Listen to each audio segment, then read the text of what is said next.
Yes, yes, yes, y'all. Come on and give me that ball.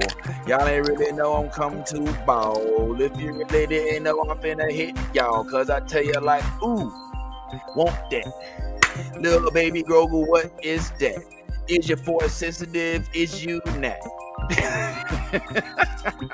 Yo, what's going on, man? Y'all already know it's time for some Blurred Church Saturday morning, and we got a lot of Mando to talk. Yo, let's do it. Let's do it. In fact, man, let's talk a lot of Mando today. Let's talk about this finale that we just synced this week.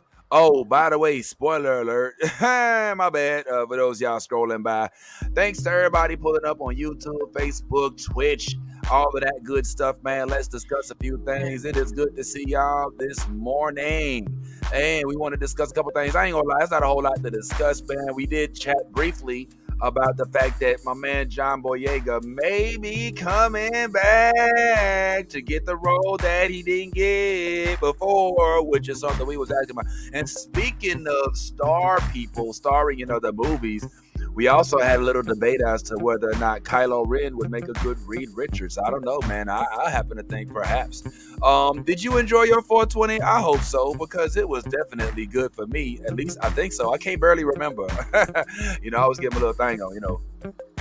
Me and Darth was doing our thing, when we was up in the hood, we in the projects, smoking on that Swarch, you know what I'm talking about? Ha ha. But yeah, today it's all about little baby Grogu, who I guess is a Mandalorian now? I don't really know, man. I guess we gonna talk about it. Yeah, what's happening, y'all? It's your boy.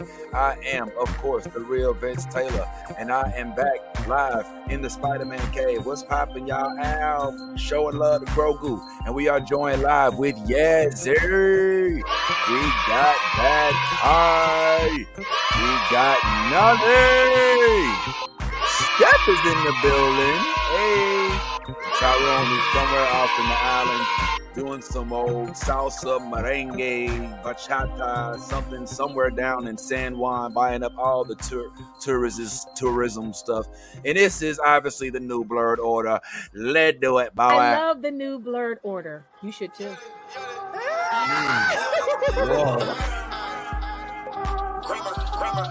Let me get all this 10p Wayne. All the niggas rapping about the same old thing. I've been coming through with the same old gang. Ain't shit changed except now I got a name. Got it out the mud but we got no stains. Cold ass lizard with a gold ass chain. The girl call me daddy, not my government name. Money on my mind, got them bands on my brain. Let me tell y'all about a nigga I know. The nigga stay clean so he always got hoes. Light skinny bitches like.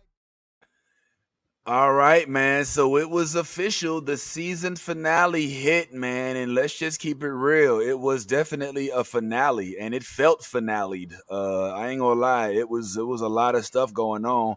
I mean, most of y'all probably did get a chance to see the little Grogu flex. You know what I'm saying? The Grogu flex out here with the fire shield on fleek. Hallelujah. And I ain't even mad at it.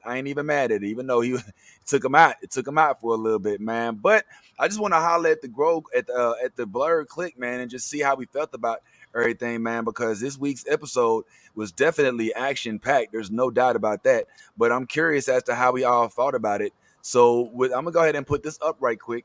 And uh-oh.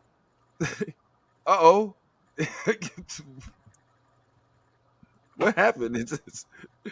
I mean, I'm gonna go ahead and put this up right quick, and we just gonna go ahead and keep things moving because this is, reporting live. Even though I'm down in the corner somewhere. Check it out, man. I'm gonna go ahead and put this. Y'all give me the thumbs up if you was digging the finale.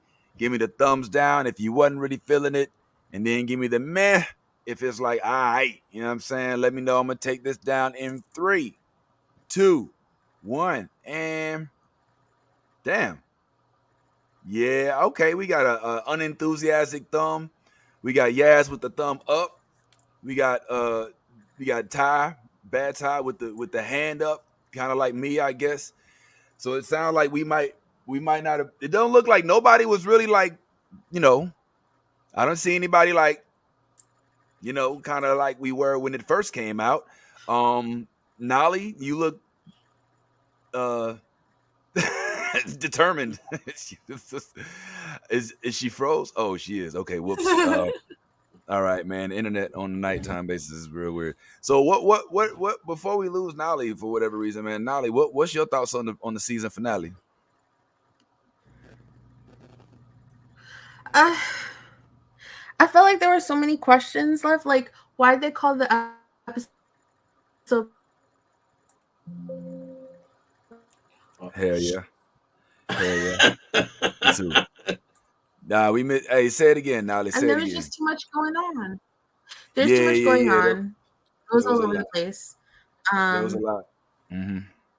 The last episode was called The Spies, but there was only one spy. So who are the other spies? Who is spying? Yes, there's that. Okay. There's And very then, much that. okay, I thought we already knew that was daddy. And then we had to go and formally adopt and call him daddy. Because why was she trying to play Grogu on some, his parents are far away? You know damn well that that's daddy and stepmommy both can right there. Right. Uh-oh. Well, yeah. You. The point is being made. Yaz, what about you? You had your thumb up. What you think? I mean, I didn't hate it. I thought it was a good episode. I did like how, we got to see a lot more of Grogu and his powers, because you guys, especially you, Vince, you were hating last episode, like, he hasn't used the Force, he hasn't learned that much. He has. Well, I mean, I wasn't saying that. I was saying he's not a weapon. I don't think he's a weapon. I definitely knew he had the Force. I just didn't think he could be wielded kind of like a gun or like a Beskar staff, because he's unpredictable. There's no point in which you can actually depend on Grogu, because he's going to pop off. It's always just out of chance. Exactly. That's my point. Like, you don't bring Grogu in the same way you bring Ahsoka, where you're like, all right, look, Ahsoka, we're going to need you to jump down, slice off somebody's head, and then we need you to go ahead and rescue this village. With Grogu, you like, look, you coming with me because I ain't got nobody to leave you with. Stay with me, and I got you. You know what I'm saying? Like, there's never a point in time. It's like the Bad Batch with Omega, though. Exactly. I don't like that shit either. I was talking about that. I'm like, why the fuck they keep... the Bad Batch, all these motherfuckers got full helmets on. They even go into battle. They be like, all right, let's go in there, guys. And then they put the helmets on and shit. And Omega sitting here like, I ain't. That's not a good. I'm not with that. But Ty, what you think about the last the finale, homeboy? Well, can I just say this to the fact of that weapon thing, man? Like, telekinetic powers are a weapon that a lot of superheroes within the comic book realm use often. And what the Force is another form of telekinetic power or telekinetic force. Anytime you can stop movement or cause movement, that's telekinesis. So whether or not you think he's a weapon, he hasn't developed the necessary gall or need to kill anyone yet. But as far as like him being a weapon, yes, if he decided to force Moff Gideon off that ledge, Moff Gideon would have been off that ledge. Like, that's just as simple as it is. But that's my point, though. That's my point. Like, we don't know if they was to say, all right, Grogu, force him off the ledge. Grogu might be like, you can't go into battle hoping that Grogu's gonna show up. So that makes him not a weapon. He would be a weapon if he was Yoda, if he was Mace Windu, if he was Luke, Ahsoka, somebody who they can count on. That's not what he is. He's a little dude who happened to have some Force sensitivities that pop up whenever they need it. So he's more like a safety net than he is a weapon. You know what I'm saying? He's more like somebody who like, yo, if some shit pop off, hopefully Grogu get mad or sad enough and his fight or flight kicks in, and then all of a sudden he'll save us to death. Hey yo, do you remember the episode when Luke appeared on the ship and they had Grogu in custody in the cell, and how he was about to kill two stormtroopers before Moff Gideon told them to stop? Do you not remember that?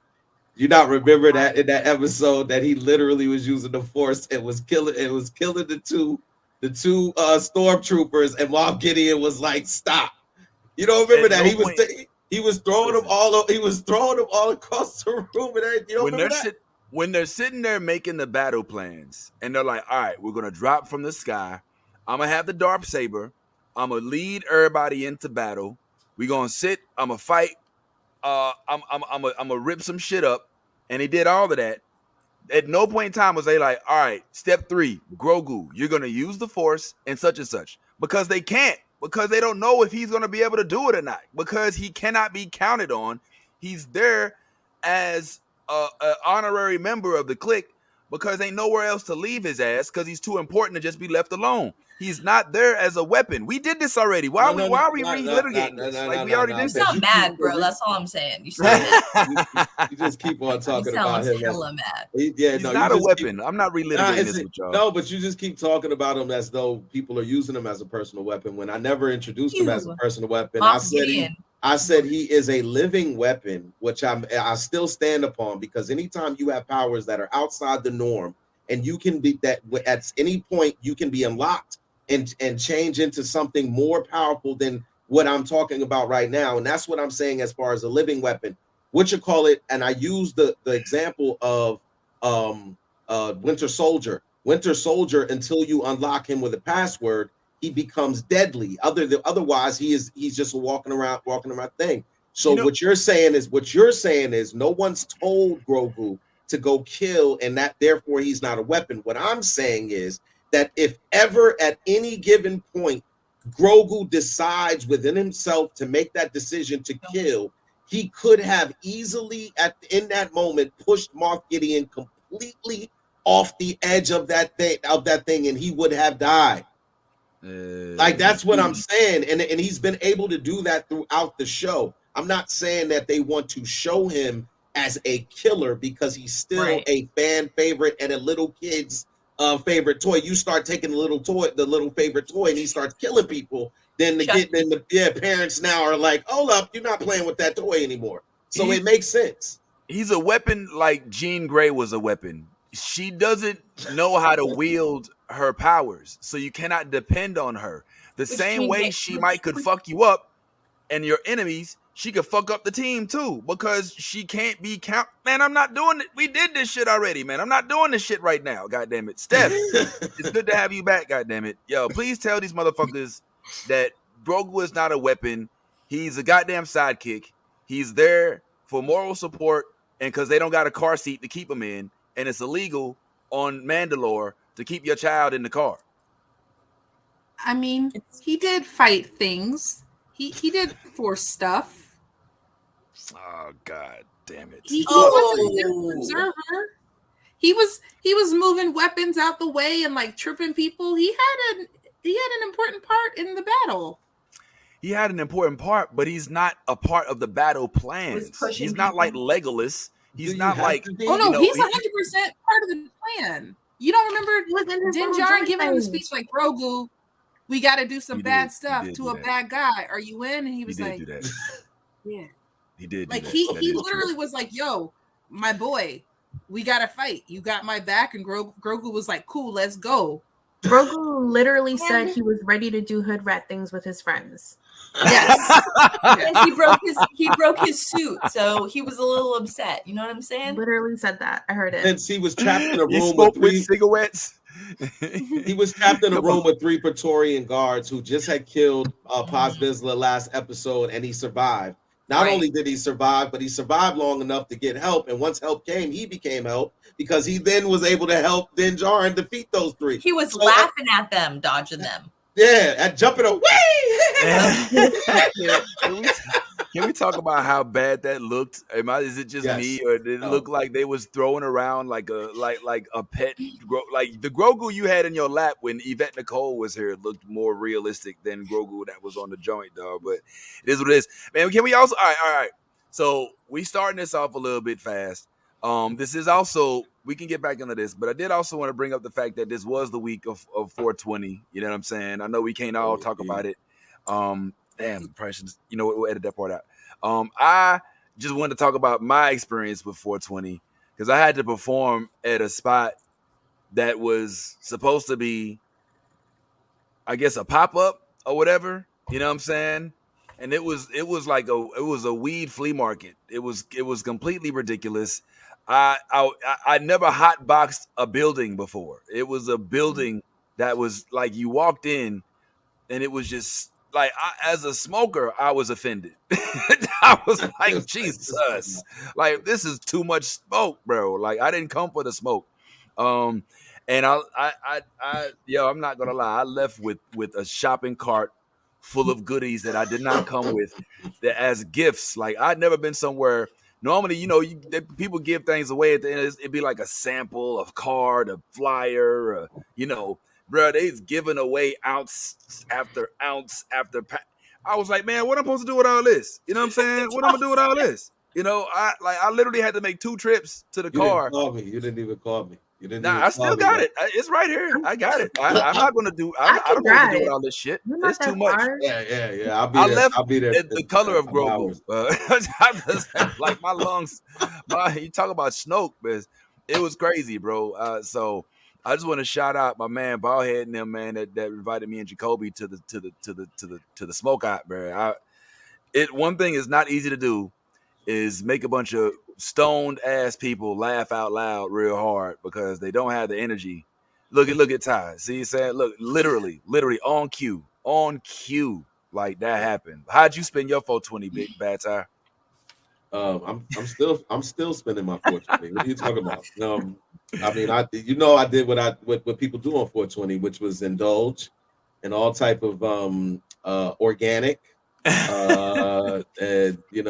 and plant-based products. And yeah, I enjoyed myself to the fullest, and as I think everybody should do, not just 420, but every day. Right. I'm pretty sure that's how it goes, man. And I hope you left out some goodies for Snoop, you know what I'm saying, so he can make sure Snoop need to leave me some goodies, goddamn it. All that shit he got. I need some of that shit you got, Snoop. Holla. So Steph, we lost you right before we asked about everybody who loved the show, if you loved it, if you liked it, if you didn't like it, if you thought it was meh. What's your take on it? Thumbs up, thumbs down, meh? What you think? I liked it a lot. Yeah. I'm really not a Star Wars fan. Like I've seen the stuff just so that I don't get my nerd card snatched. But The Mandalorian is the first time I've been like, I'm actually into this. I'm not just tolerating it. I enjoyed it. Okay. All right. What did you enjoy about it, if you don't mind me asking? I probably liked a lot of the things that I feel like that Ty hated. I liked Grogu, RoboCop in the suit. I like the no. I love girl Mandalorian. I'm not good with the names. Y'all know. Good with the girl. That was great. Girl Mandalorian. Yeah. Okay. Oh, I knew absolutely what was going to happen at the spoiler alert. Like when the fire came, I was like, "Oh, he's gonna put him in a little force bubble and protect them, right?" And then he did. Oh wow! Like saw that coming, but it was cute, you know. It was fun. It was feel good TV, and I liked it. All right, I guess I'm gonna channel Tyrone this morning and just be like, "This wasn't it for me, bro. It was very Rise of the Skywalker. It was very try to do too much with a little bit of time. It was, oh shit, Palpatine, he's back. Oh, okay, I guess we're fighting him. Oh, all right, I guess we're family members. There's so much shit that was like, first of all, Grogu just appeared out of nowhere. You know what I'm saying? Like everybody was fighting, and then Grogu all of a sudden just appeared out of nowhere and was able to help Mando fend off the people he was fending off. And then freaking R5 gets surrounded by like 5 little mouse droids. And what the fuck did they do? And they just went around and started heckling him and shit. Like what was that supposed to do? Like he's like so much taller than them. And they just he went and got his boys instead of going to get people. He went and got his boys. What the fuck is they supposed to do? You know what I'm saying? What is all that about? And then I mean, I really didn't like the fact that he ended up, after all of that work, with the RV out in Arizona somewhere as a token. You know what I'm saying? Like that's all I get, bro. You want me to be your ranger and you giving me a manufactured home somewhere in Osteen, Florida? You know what I'm saying? That's where I'm supposed to post up. Specific.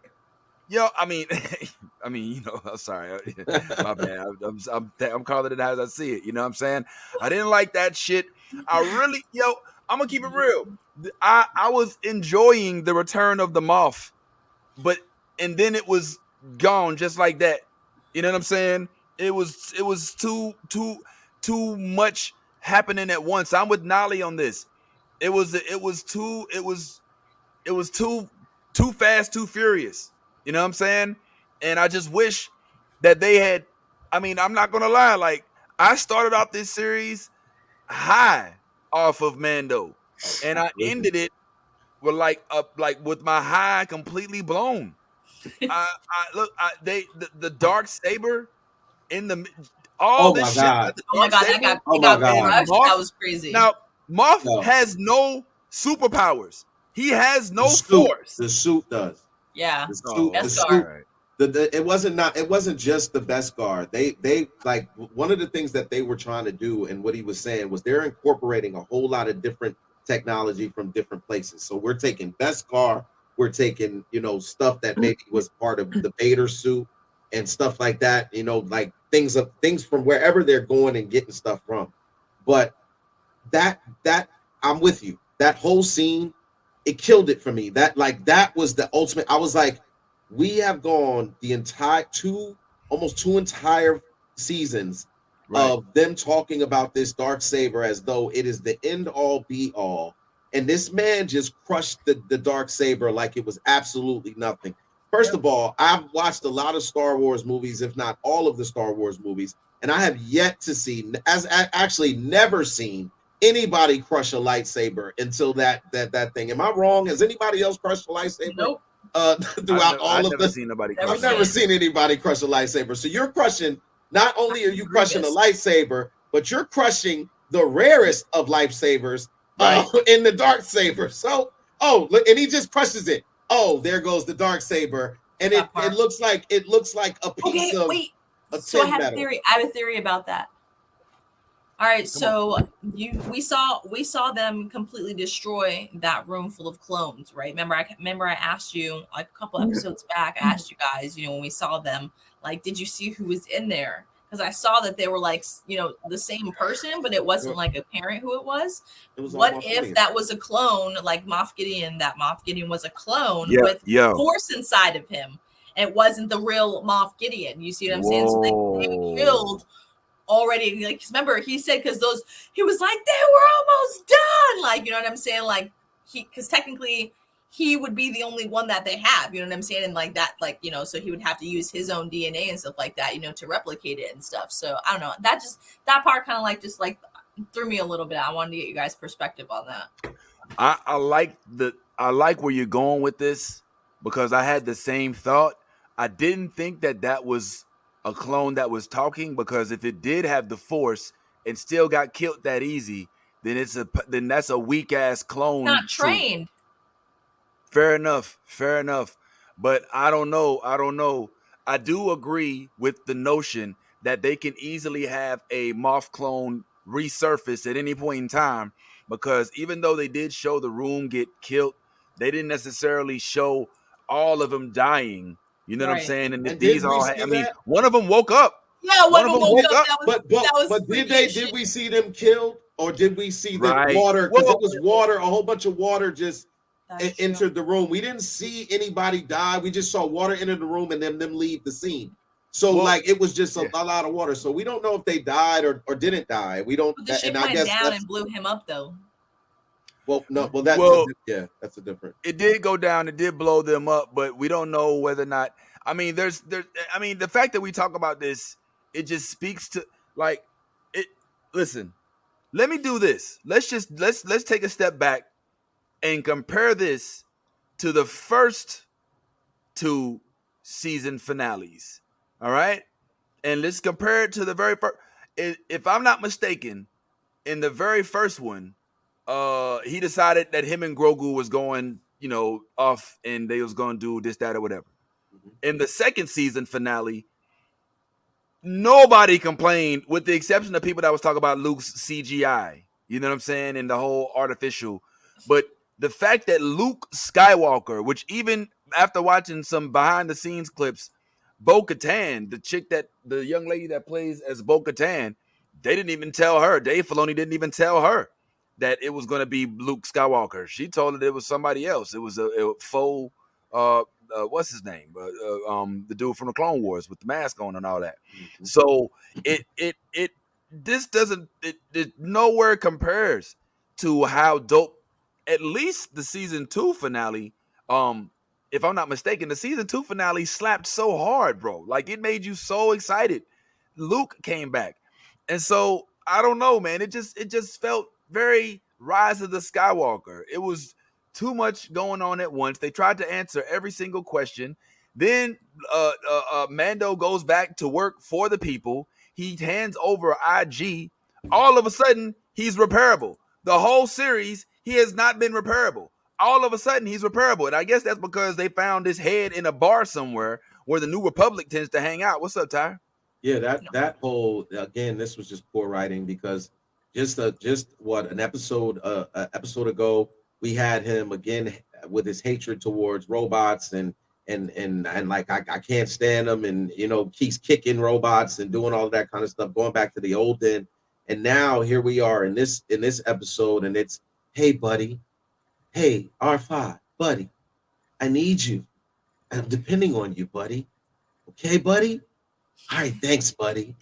He said buddy about 4 times, and I'm like, he's your buddy now. And this is totally different from the type of energy you would just show in another episode with no context to why you feel like this, other than the fact that at one point they were useful to you, and since they were useful to you, now in this moment, somehow you guys have developed a relationship. You don't even speak binary. I don't speak binary. Sorry, buddy. But listen, I need you, buddy. Like, I was like, that whole scene. Listen, I blame all of this on the last episode. The last episode was so tragic that you literally had to have something action-packed and just jumbled, because that's what this was, a jumble of action, because you're like, okay, we fell short on all of the things that we should have given you in the last episode, which would have led up to this episode. Had you kept Din alive and then killed Din in this episode, oh my God, we would have been we would have been over here still teary-eyed, still having the tears like, they killed him. They didn't have to kill him. They just killed him. It would have been some of that energy. But no, you didn't want to do that because you are too attached to Pedro Pascal, because right now it's the wave. Let's just ride it. You know what I'm saying? When this could have been epic, because if you're gonna kill somebody, it's got to be somebody who you can now, even though you killed them, you can still build on the storyline. You kill Grogu, that's just the end of the Mandalorian. It doesn't even make any sense for you to have it anymore.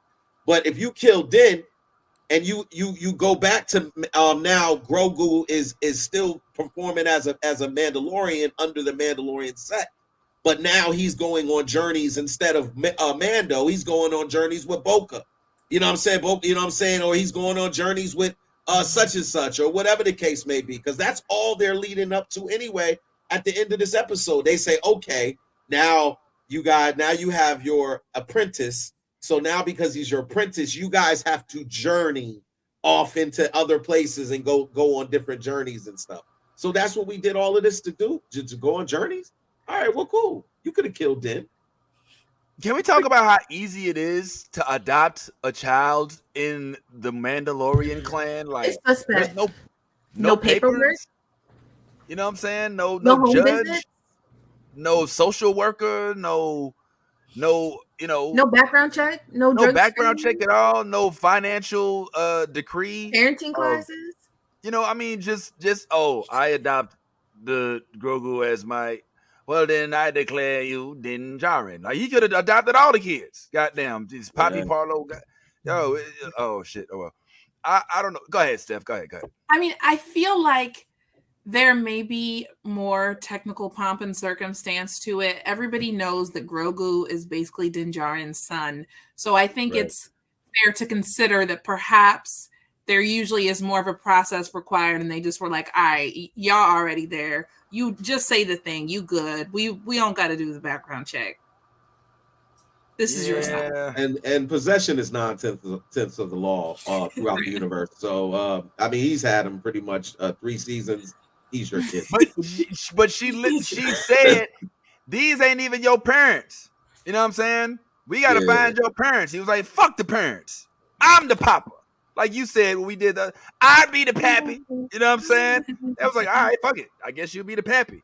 Now let like Yoda pull up, you know what I'm saying, and Lady Yoda pull up and be like, hold the fuck up. You just gonna reappropriate our child, you know what I'm saying, just because he escaped with that black man on the planet for during Otis Yoda. Y'all ain't nobody want to call us. We dropped off our kid at Jedi school, and y'all just gonna reappropriate him with your Madonna ass. Like, calm down. You know what I'm saying? Like, where is the love in the whatever the fuck? You know what's funny is that they've never declared what species Yoda is.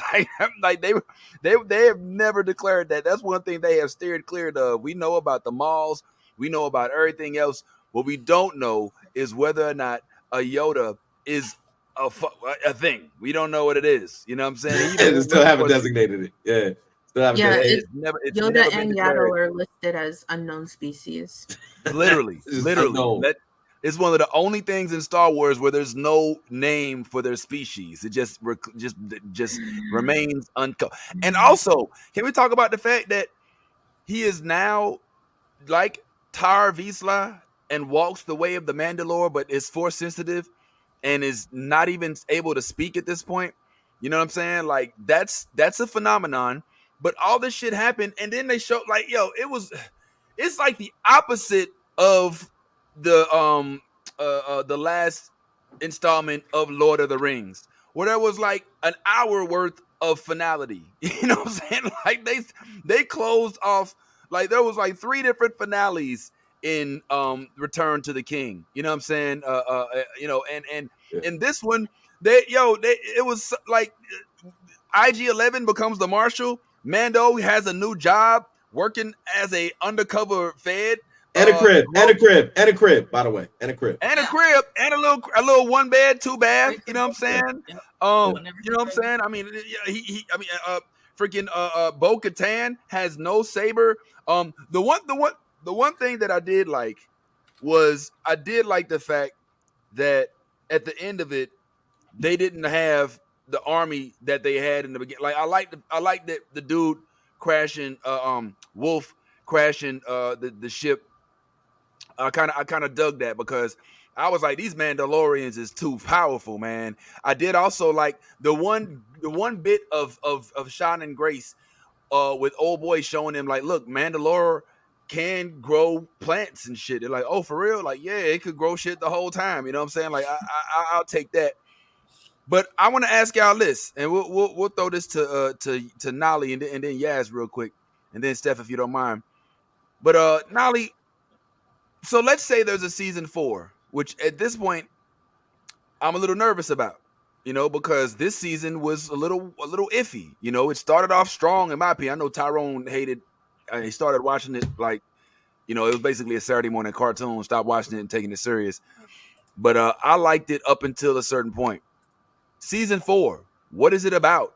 What do we know now? I mean, I guess they're trying to lead with him being, some sort of, official, citizen police officer, working off the clock. But what do we have to look forward to at this point?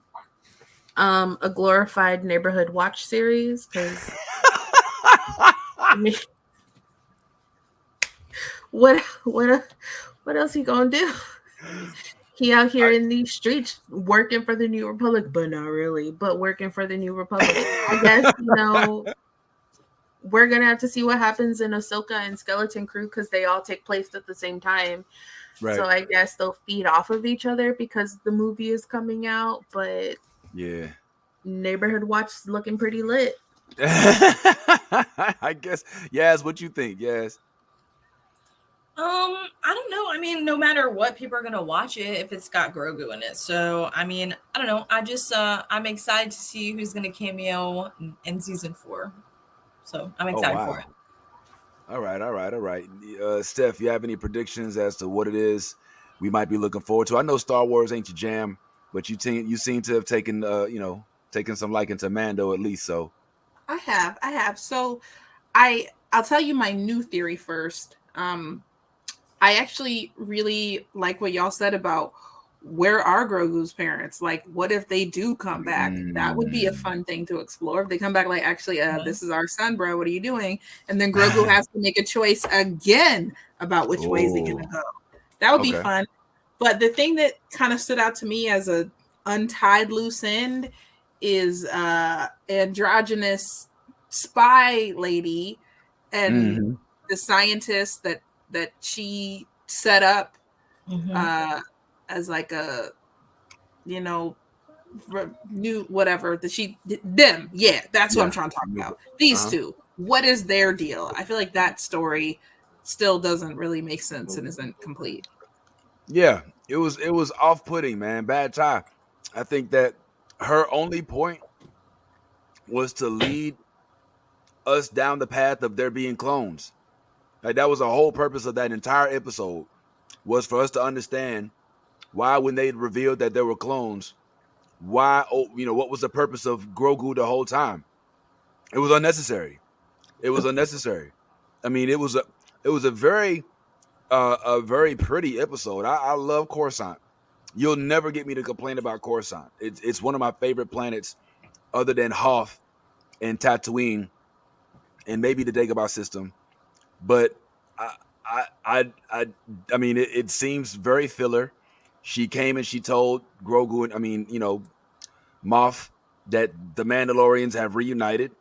And then what happens after that? She's gone. What is the purpose of that? And what is your prediction for a potential season 4?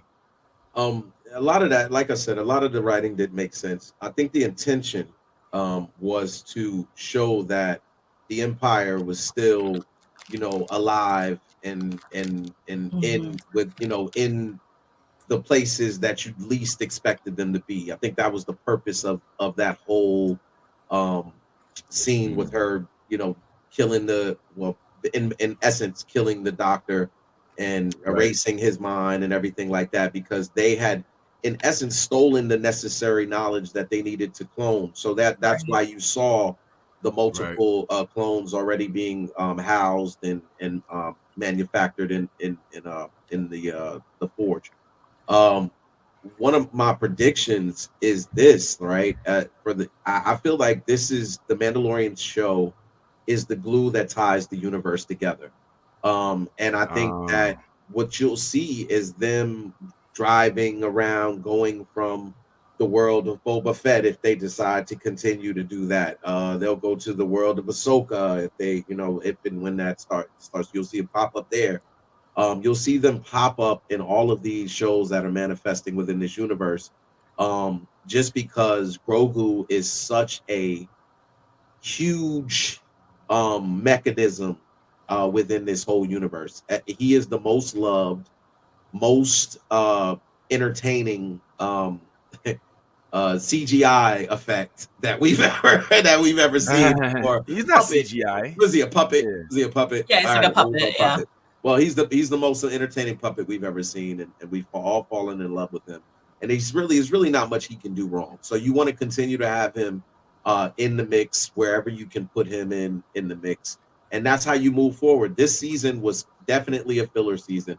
There was nothing about this season that kind of really moved the storyline forward for Mandalorian. It did a lot for Bo-Katan and where she can go from here, and maybe other things that I'm not thinking about right now. Maybe the armorer gets a season, because I'm not gonna lie, the armorer was the one person throughout this whole shit that did the most damage without any type of guns, any type of this. She just did this with a pickaxe, with a pickaxe and a hammer. She did so much work with a pickaxe and a hammer that you deserve a series when you can make it pop off like that. So yeah, I think that's really what I see and predict moving forward.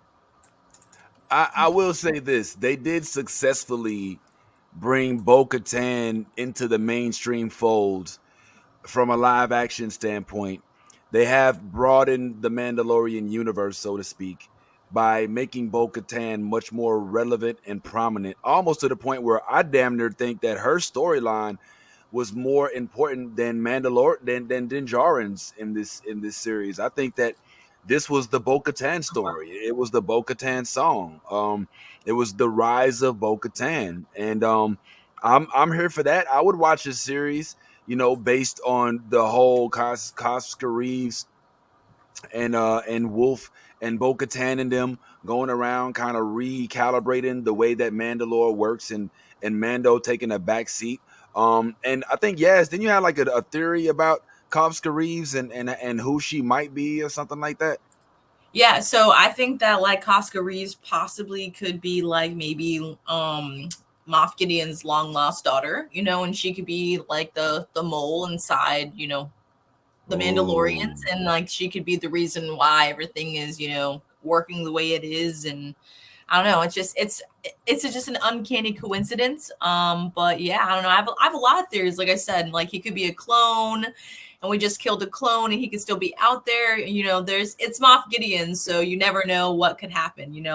I was thinking about it, and like I think that like Moff Gideon's gonna return. That's really what I think is gonna be season 4. He's our Palpatine.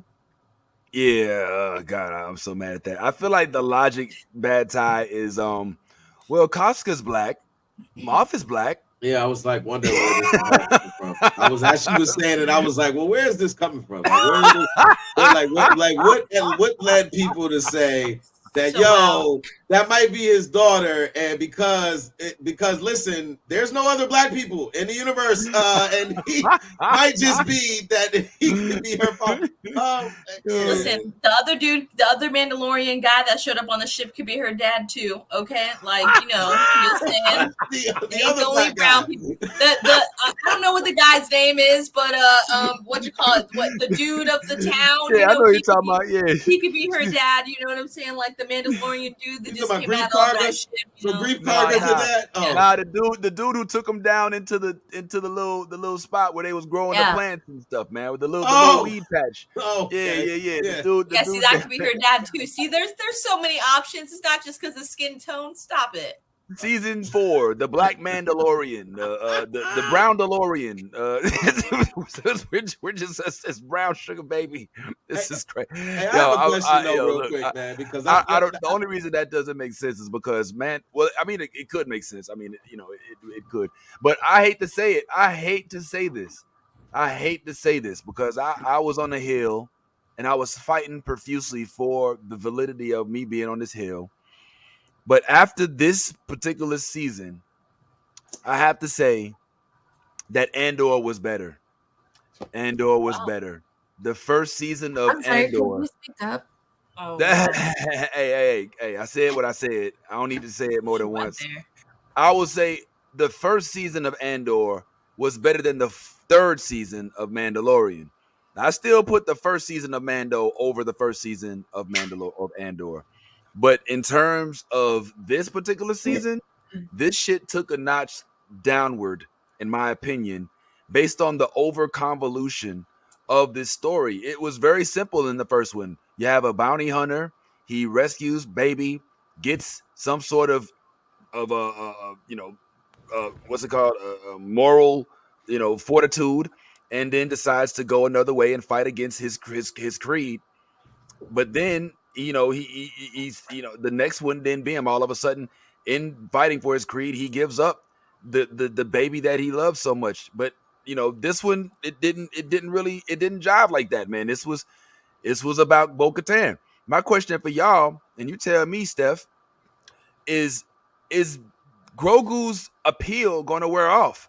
Are they going to pull a I Am Groot with Grogu, as I think they should, where it's not just baby Groot, but we actually have to start seeing Grogu talk and Grogu begin to develop. I almost thought for one split second, Steph, that Grogu was about to say something in the end.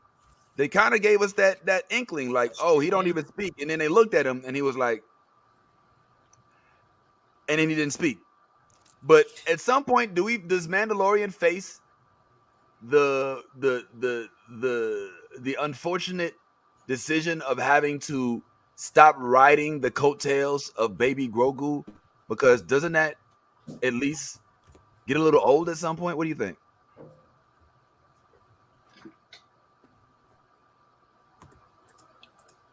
Fascinating. Well, I have spoken. Yeah, this is the way. I think Steph. I think Steph. Is she unfortunately inherited my internet from when we first started up in New Jersey. Did you hear me, Steph? All right. You know what? See, this is Mandalorian internet instead of the Empire's internet that wouldn't let them protrude the atmosphere. What do you think, Yaz? You think that Grogu at some point is going to be like, all right, we get it, Grogu, we get it, but enough. No, I mean, we like cute, small, cuddly things. You know what I'm saying? Like, and he is cute, adorable, and cuddly. I mean, and he's not going to grow, and we know that. So, I mean, he's going to stay that adorable for a while. You know what I'm saying? Until he starts getting, the hair on his head like Yoda did. You know what I'm saying? So, I don't know. I mean, there's not really much that you can not, love. They kind of set us up for he's a youngling. So we have many years to just keep loving him more. You know what I'm saying? And then when he eventually talks, I can't wait to see what his voice is going to sound like. Are we going to have a cute little, you know what I'm saying? Or is it going to be like a deep, you know what I'm saying? So there's so many, different, emotions, that come along with him. And I know he's too cute to not love. So, I mean, it's kind of hard not to ride his coattail, I guess you could say, and not base the whole storyline around him. You know what I'm saying? I mean, they've kind of circled this around him and his growth of being, either a Jedi or a Mandalorian. So technically when the show started, it was about a dude going on a bounty for a kid, you know what I'm saying? And now we're technically back to where we started, so I don't know. I mean, I'm excited to see where we're going to go and what he's going to learn and who we're going to meet up with. You never know. We could bump back into Ahsoka and she could teach him a couple things now that he's more versed. So there's so many different possibilities. But I mean, with Grogu, you can't be mad that he's the center of attention because that's basically what the whole story was about. Din saved him from being used and dying basically. So I mean, they did get the specimen, and that's what Moff Gideon got, the Force from for his clones. But other than that, I mean, he's pretty much done what he set out to do, is to keep him safe. So I don't know, man. I think that this may have been a missed opportunity. I do agree with Steph that it would be dope if the next season had some roots in whether or not Grogu gets to meet his biological family. If we learn that there is somebody out there who really did drop him off at the Jedi School of the Gifted, and that they're waiting for him to come home and been looking for him this whole time. And I would like to see that. That sounds interesting. We have to remember that whatever it is that Grogu is, even though we don't know what species he is, we know that these motherfuckers live to be hundreds of years old. Yoda was over 900 years old when he finally passed, and Grogu ain't number 50 something. You know what I'm saying? So we can't see him really grow up in this timeline because he grows at a completely different pace. Nali, I don't know if we're going to actually get to see a growing up of Grogu unless it's through flash forwards and things like that. My question is, could they have done this show without Grogu? Could they have possibly made a storyline in which Grogu stayed with Luke and the Mandalorians actually were focused more on the Mandalorians rather than Grogu? I honestly think that might have been an idea. Instead of having this so Grogu-centric, perhaps let's have Mandalorian and the rise of Mandalore through Bo-Katan and the rest of the clans be the center focus of the story rather than trying to ride Grogu. Does that work? Oh, what's up, Ty? Well, I was just gonna say, no, that still could be a thing.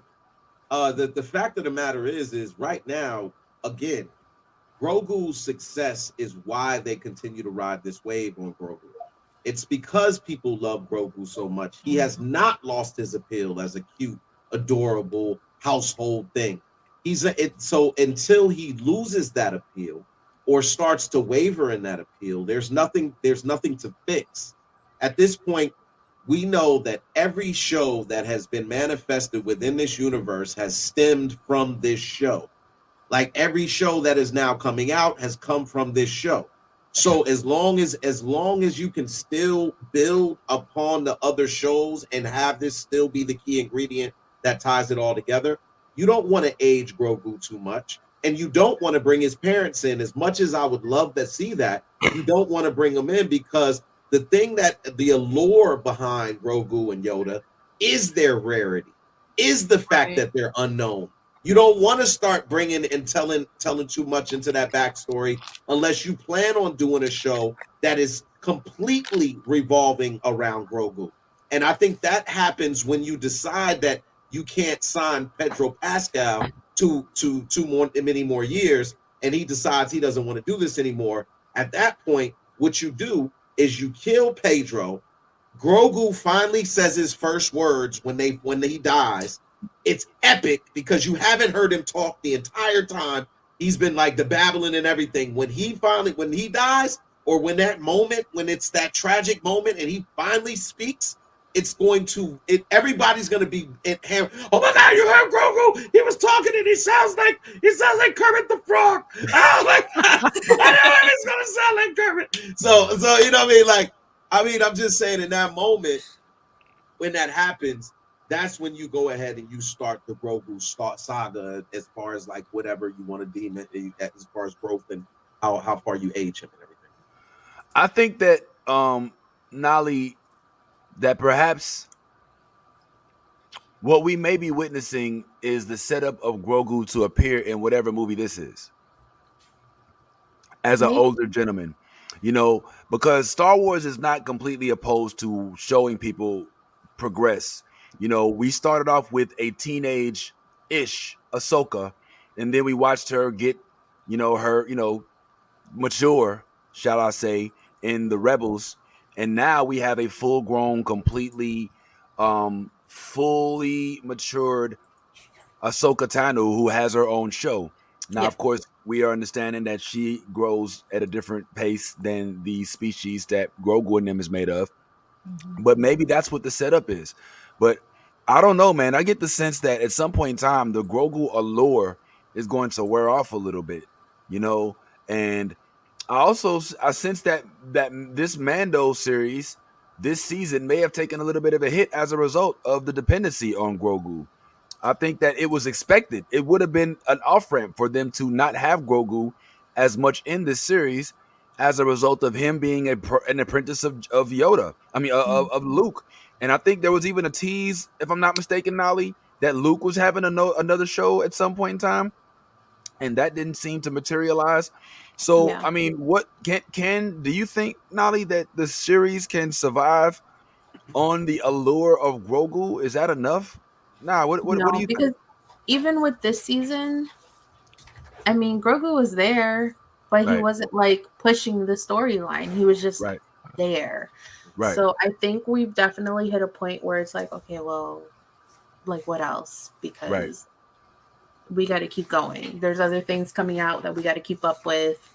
Yep. Unless Grogu's like directly involved in it, I think they got to start being a little bit more creative and less lazy writing.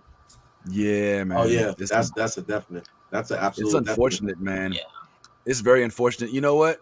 I actually, believe it or not, I found myself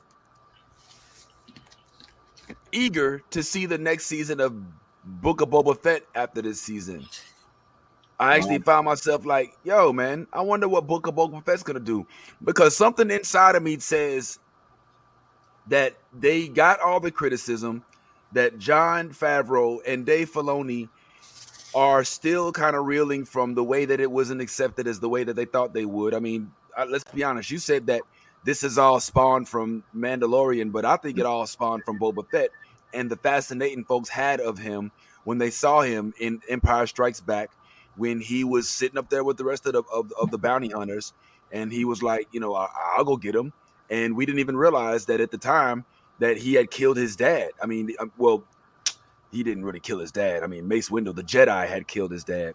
So he had like some vendetta, and that whole storyline was explored in Attack of the Clones, which we later found out was one of Yvette Nicole's favorite.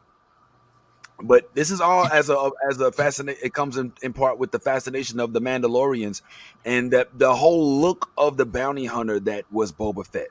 So Mando capitalized on that. But we're 3 seasons deep. Now we have a whole army of Mandalorians. Now we have a Grogu that is fully force wieldable. That we already like. You called him a weapon. I still think he's more. He's you know. He's a more, I think if you're saying that they age to be over, you know, well, in Yoda's case, he aged to be over 900 years old, and that in this case, Grogu is 50 years old. That makes him basically an infant, and so what he was capable to do in that season finale puts him at probably Omega level mutant power level. Like he's like this dude. Like think about that. He was able to hold back a whole explosion from a humongous ship, and he did it. Not only did he do it, but he did it for a good probably 30 seconds, like just sitting there, just holding it all in just around. You know, like that takes a lot of power, and for a little infant to be able to do that, again, he stopped 3 Praetorian guards from killing him by one, and at one point stopped the blade from even hitting Din Djarin in mid swing. Like these are things that, like, as an infant, you're not supposed to be able to have this level of power. So if he is an infant at 50 years old, imagine when he becomes like teenage, what type of power this dude is gonna have and wield. And I think that's what makes the rarity of their species so important, because we're gonna find out that their species is the most force sensitive of any of the other force wielders, and that's what makes them. That's why Moff Gideon was trying to clone them, because they found out that their species was the most force sensitive and had the most attainable force. The only thing against that, and I'm gonna channel my Tyrone here. There's another Yoda-like creature named Yaddle that appeared in some of the other series. I think he actually Yaddle was in was it in Bad Batch? I think Yoda. Yeah, she was in Bad Batch. Yeah, I saw Yoda. Yeah, and I think I'm not gonna even though I should spoil it, but I'm not gonna spoil that. But that existence of Yaddle, unless she was just, not as well equipped, kind of shows that maybe the sexism. It shows sexism. It shows that they're trying to show that women of the species don't have the same thing, and it's just for the men and all of this kind of sexism. That's all it is. Dave Filoni that's what it is. That's what it is. Women yaddles, and they all of that, whatever they are. Yodas and yaddles. The yaddles can't get the power. You know what I'm saying? Like, yeah, they need to go check out the power. Yeah, Yaddle was a lot less powerful. So I mean, but she probably had more power than we know, because she didn't have any lines in the Phantom Menace, but she's on the console. She was in the council, but she got she got yeeted. Yeah, she got, and it wasn't even that difficult. You know what I'm saying? It wasn't like she got sniped from the back. She got cornered, and she got, at this point, I don't think I'll be too far fetched for saying this, but I'm almost willing to say that season 2 of Bad Batch was better than Mandalorian season 3. Yo, I ain't gonna lie. Like, season 2 of Bad Batch was hard. That shit was hard. That season finale was hard. Like, everything. Oh was my hard. god! Like, it was just like, this season went hard. They went there. I didn't see the season finale yet, but I'm like on 11 or 12. Yeah. Oh, you haven't seen yet? You haven't seen the season finale? Oh Lord! Ooh. Yes. The one who I've been watching some other shit. I'm not gonna lie. Yeah. What? Love Is Blind? Let me stop. Steph ain't even here to talk about it. But yeah, man, season 2 of Bad Batch, like, got me all excited about seeing live action Wrecker and live action Hunter. You know what I'm saying? Yeah. And who's the other ones? It was Wrecker. It's Tick, and Crosshair. You know what I'm saying? I want to see Crosshair a bad motherfucker now. No fuck around. Crosshair is not nothing to play with. Period. Yeah, he don't have he don't have no problems pulling that thing on you. But Vince, but just before we leave off of the Mandalorian topic, I think we need to like really kind of just because I had to think about it too, man, after I went off on the last episode, and I thought about it. I was like, the way that I'm seeing how they operate over there is for whatever reason they're willing at any given point in time to sacrifice a season of a show in order to boost another show. Like they're willing to do that. They're like, look, hey, it's cool. I know, yeah, we're gonna get some blowback, but when they see this show, whoa. So that's what they got going on over there. They got that same energy, and I feel like this season did exactly what they intended it to do. It gave us more of a reason to like Bo-Katan. It made us more engaged with her character as the actor pertains to the character. And so I think moving forward, any storyline surrounding her will now be viewed upon, like when it comes out, when they say, oh, we're doing a Bo-Katan series, everybody's going to be like, oh, I'm looking forward to that based on what I saw on The Mandalorian. Now, why do that with The Mandalorian? Because we know that we still have Grogu. And that is enough to now move forward the next season and kind of focus more on Grogu and his cuteness and his likability and all of the things that made us fall in love with the first season of Mandalorian. Let's be real. It was Grogu, and it will always be Grogu that made us fall in love with this show. And so if you can get back to making us fall in love with Grogu and stay falling in love with Grogu, then we'll continue to be, doped up on Grogu. I think we fell in love with the concept of small Grogu. And if we're going to keep this same energy, what we may find is that Grogu, just like Luke, had a sister or had a brother or had a twin, or there's more than one Grogu, because we can't survive on Grogu's cuteness for the entirety of this series. It's going to wear off. It's going to, like, even this season, everybody's not all like, remember the first season of Mandalorian, you couldn't scroll through your timeline without seeing 100 Baby Yoda before we knew what his name was. You could not talk about anything other than Baby Yoda. Like this season, we didn't see that. We see a lot of folks like, I don't know if I'm really. But it wasn't. That was the intention, though. Like what one of the things that you've all said, including you just recently, is that Grogu was here. He was just present. He wasn't the focus on this season, and that's why everybody hasn't been talking about Grogu. But let me show you something here. The one episode where we just spotlighted his cuteness was the episode that we just saw him with Lizzo. Lizzo holding him and doing all of that. And what? He went right back to being cute on Grogu. Look how he was using his force to help her win. Look at that. It was so cute. Those little moments are enough for us when it comes to Grogu. Because again, like Yaz said, whatever the hell they do with next season, we gonna watch it. We gonna be right there tuned in to watch it. So that is why I'm saying it's okay to be if Mandalorian was the sacrificial lamb this season, because Bo-Katan has grown as a character we love, and they've been able to develop her. And the Armorer, we've seen a little bit more into the Armorer. And there's room to grow with this show. So there's never a real concern when it comes to this. Now Boba Fett, that's a whole nother story, man.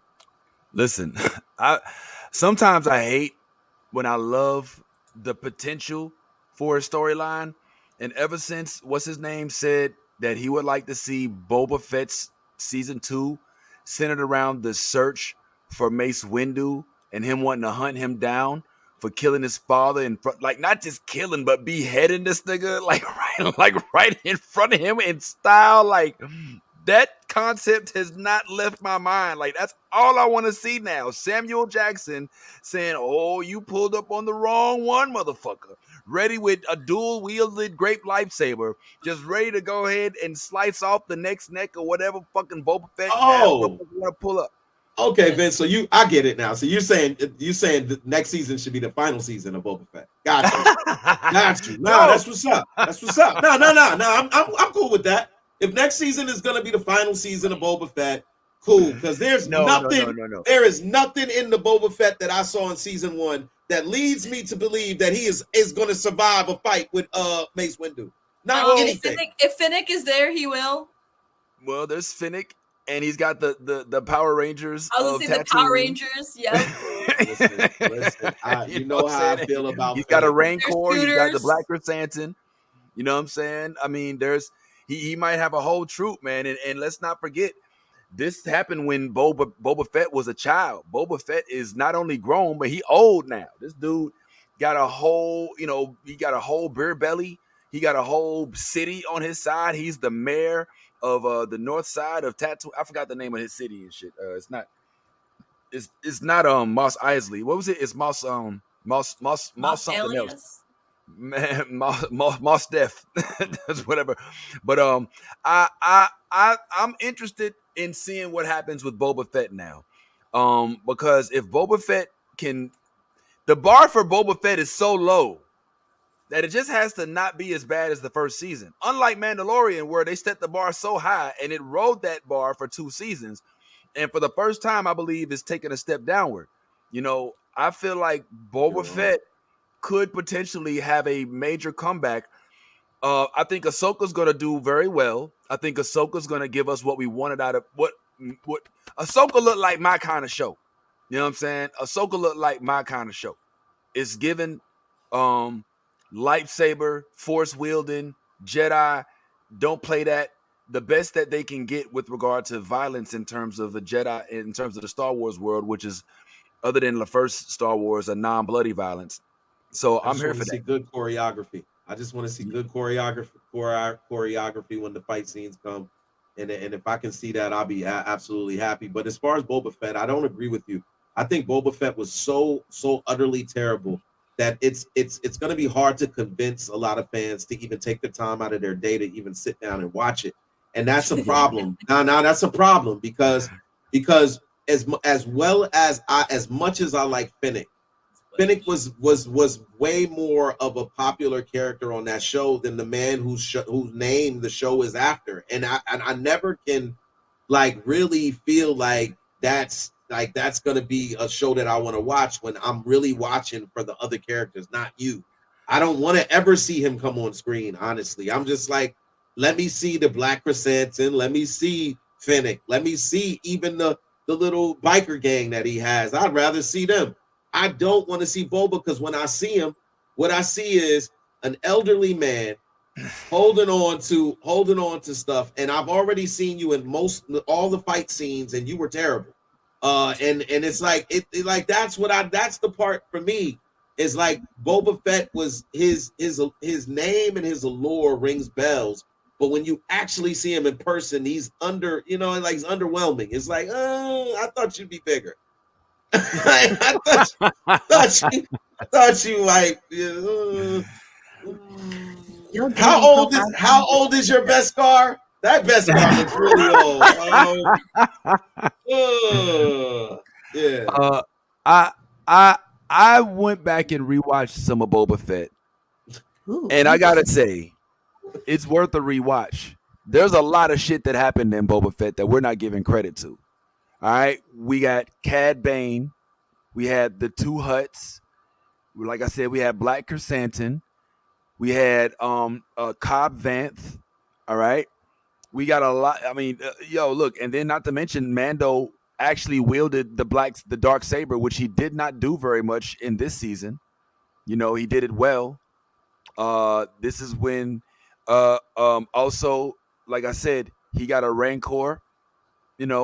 He took over the city. I think the best thing that can happen for Boba Fett in this upcoming Boba Fett, which I'm assuming there will be another season, the best thing that can happen is he leaves that city. He lets Finnick run the city, and he goes exploring and becomes more of the Boba Fett that we knew from Star Wars, the movies, rather than the Boba Fett from these from this series. And that's going to require him to get his fat ass up out of that goddamn chair at Jabba's palace and go do some shit that doesn't involve him trying to garner all the votes in Moss, whatever the fuck that is. And if they can do that, I think it'll be successful, because I challenge you to watch Boba Fett again. It wasn't as bad as we making it out to be. I didn't like a lot of that shit. That's what you saying, Vince. Like everything you said. Listen. The funny thing about everything you said is, as I was listening to you say it all, I was agreeing with everything you were saying. I was like, yeah, that was great. That was great, and that was great, and that was great, and all of that was great. You know what wasn't great? Boba Fett. He was not great. That's what I'm saying. When you point out all the things that are great about the show, but you, that's not a good thing, bro. Like, it's your name is on the show. Your name is on the show. The show is called Boba Fett. And when we're talking about Boba Fett, we're talking about everything but Boba. You mentioned the Rancor, bro. The Rancor you mentioned before you mentioned Boba. But everything that happened because Boba Fett was attributing to a goal. He was trying to leave the bounty hunter area, and he was trying to become more of a civilized, because of the storyline. Look at the story arc. This dude comes out of the Sarlacc pit. He has no aim, no focus. He don't know what he is. You know what I'm saying? He lives in the desert for years upon years upon years, and then he gets discovered by some Tusken Raiders in the goddamn in the desert. And then this boy, takes a liking to him. He helps save the boy.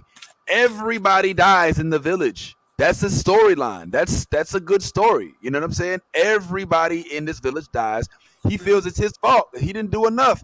So he's like, fuck, man, let me do more with my life. Let me do some shit. Let me stop this fucking bullshit trying to be a badass, and let me save some shit. So he goes off and he finds Finnick. When he finds Finnick, he decides, I'm going to go ahead and run this shit, because, look, there's more to my life than just being a bounty hunter. The only problem I think I won't say the only problem, one of the many problems they had is that even the actor said it, they gave Boba Fett too many lines. He's not a talker. He is not known for being a dude of many monologues. And by that, they made it into something that we weren't familiar with, which made it a little less appealing. But if you go back to watch Boba Fett, bro, I was watching some of that shit, bro. Yes. Luke Skywalker reemerged and was training Grogu. All right, I know I'm proving your point. Still doing it. But Vince, the thing about it is the more and more I'm listening to you, the more and more I'm like, yeah, I'm right. But it's one of those things where the actor doesn't talk well. He doesn't travel well. He doesn't do much of anything. Like you want this old man to do what he was doing when he was 28, 30, in his mid 30s, whatever, when he was playing Boba Fett back then, when he was young. You want him to travel the galaxy and do all of these things, where when in the first season of Boba Fett, he spent most of the season in the tank, in the back the tank. Like, he was like, look, every time I go and do something, my body be fucked up. I can't do this every week, and y'all expect me to be at 100%. I got to be. If I go on a mission, I'm gonna be in the back of the tank for 6 months. That's just the way it is. Like, look, that's just the turnover when it comes to how I get down and my body works now that I'm older, and that's just the way it is. So listen, while I'm in the back of the tank, holla at my girl Finnick, my man Black Chrysanthus, my Rancor, the biker gang, Cad Bane. Sorry, he's dead, or is he? Like, you know what I mean? Like, look. We don't got time for this, bro. Like, I bet you one thing. Ahsoka series, we won't be talking about Ahsoka like this. We won't be saying Ahsoka is the worst person on our show. No, we won't do that. We won't do that at all. So I just picture Boba Fett, first episode. This dude notices like a shadow. He has a dream. He's in the back of the tank, like you said. He has a dream. He's thinking about seeing his dad's head get cut off by Mace Windu. Yeah. At the end of the episode, he notices that there's footsteps around his palace. He starts seeing shadows, and then he realizes Mace Windu has returned to finish the job and kill the last surviving clone, which is Boba Fett. Because as of right now, the only clone we know of in the whole entire Star Wars universe in that timeline. Well, not the only one, because there was one begging outside somewhere. I remember, but it's Boba Fett, and the clones at the time became a part of Order 66. So Mace Windu now wants to finish off the job with his mechanical arm because he lost his arm, and is here to take revenge on Boba Fett because Boba Fett is a part of the Galactic Empire that he failed to kill when Anakin stopped him from killing Palpatine. And as a result, now he has to face him. And that becomes a theme in the series. I'm here for that. But that's Vince, all I'm there's saying. one problem with that. This is the one huge major problem with that whole scenario. In that scenario, Boba Fett would be the villain. In this universe, there is no villain that is Boba Fett. And so therefore Mace Windu would have no reason or to go hunt him down and kill him. So that whole idea of him hunting Mace Windu down, that would be the old version of Boba Fett, which they let you know in last season he no longer wants to be. He wants to be the kind, more gentler, more strategically diplomatic. But wouldn't it be dope if they did make Boba Fett go dark? If they did somehow tap back into his more his primal nature of being the son of Jango Fett, who was cloned because of how raw he was, how relentless he was, and they now base the story on that. I don't know, man. I'm here for that. I would take it. What if there's another? Okay, with that scenario, I think with the version of Boba Fett that we have right now, it would make more sense for him to team up with Mace Windu and fight a clone version of that nature that is still mad and mean and all of that kind of stuff, because there just so happens to be one left. With we'll figure that out as the story goes. There'll be one left, but that would put him in a better light as the hero as opposed to the villain. I mean, you kind of I just don't see anything from last season pointing in the direction of him just becoming a villain. Like it everything that he did last season pointed to him not being a villain and being more of this, kinder, gentler, dealing with his emotions and stuff like that. I guess we'll have to see. Well, let's do this. Boba Fett is yet to come, but Mandalorian season 3 is ended. And I think that overwhelmingly we were all satisfied. Not like jumping up and down like we were with the first season, but I think we were all like, for the most part, all right, we didn't suck, but it didn't make me want to run out and restock my Star Wars, memorabilia with a bunch of new stuff. But here's what we learned. We learned that the Mandalorian now has adopted Grogu officially. We've learned that Bo-Katan is now the new leader of Mandalore and didn't actually just give up on Mandalore like they said. We learned that the armorer is a badass and wasn't perhaps not the spy we thought. We learned that they finally have left Florida. There's no more gators. Now they just got to worry about getting ate up by a mythosaur that's hiding underneath the water. Did that bitch even breathe? I mean, what's going on with that? That's a whole problem. We loved Kelleran Beck, and he got his redemption story, and that was a good thing to see. So that was one of the highlights of the Star Wars, of the season. We learned that this lady right here is a whole bitch and set my man up, even after giving him ice cream and all that shit. Just got him all locked up.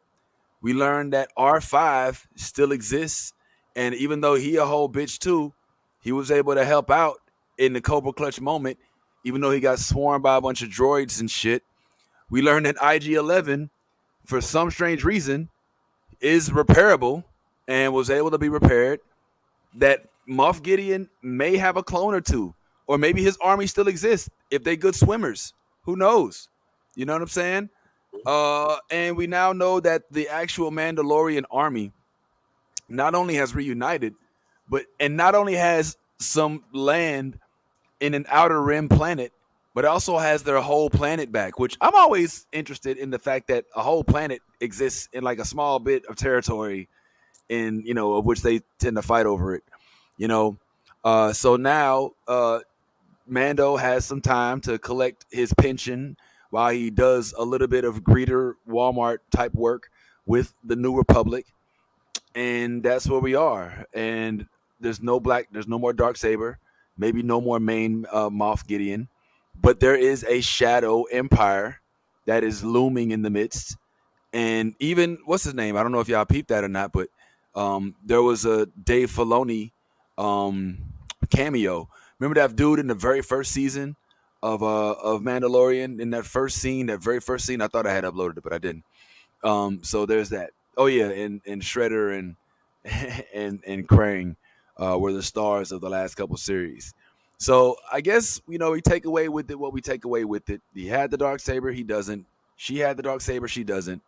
Nobody has a dark saber anymore, and I guess we wait for Ahsoka. So I think this was a bad season, though, Vince. I think if you were to take it by episode, and you took in totality the good episodes versus the bad episodes would outweigh the good episodes, and that would determine whether or not the season was good or bad to me. I think you're right that there were certain things that were learned. I don't think they were any of those things that you said were anything that we didn't already kind of either assume or already kind of had an idea of. It wasn't anything that stood out. So I think we love the Mandalorian, so we're being very gentle. Yeah. But if we were just being honest about how we looked at this whole series, this season was trash. And like, as much as I wanted to go against Tyrone from the very beginning, and say, yo, this is you're just hating. He's not wrong. The writing was very poor. This was very thrown together. It seemed like a mess. Was. And I hope y'all do better. Do better. I hate to say it, but I started off strongly. I mean, the receipts is there. You saw me defending Mandalorian. I called Tyrone Mandophobic. You know what I'm saying? Like I was. We both did. I was like, you just hating. We would just be and listen, for what it's worth, I do think that the first few episodes weren't as bad as he made them out to be, but it was on a constant decline from the beginning. It was on a decline. There were some good episodes.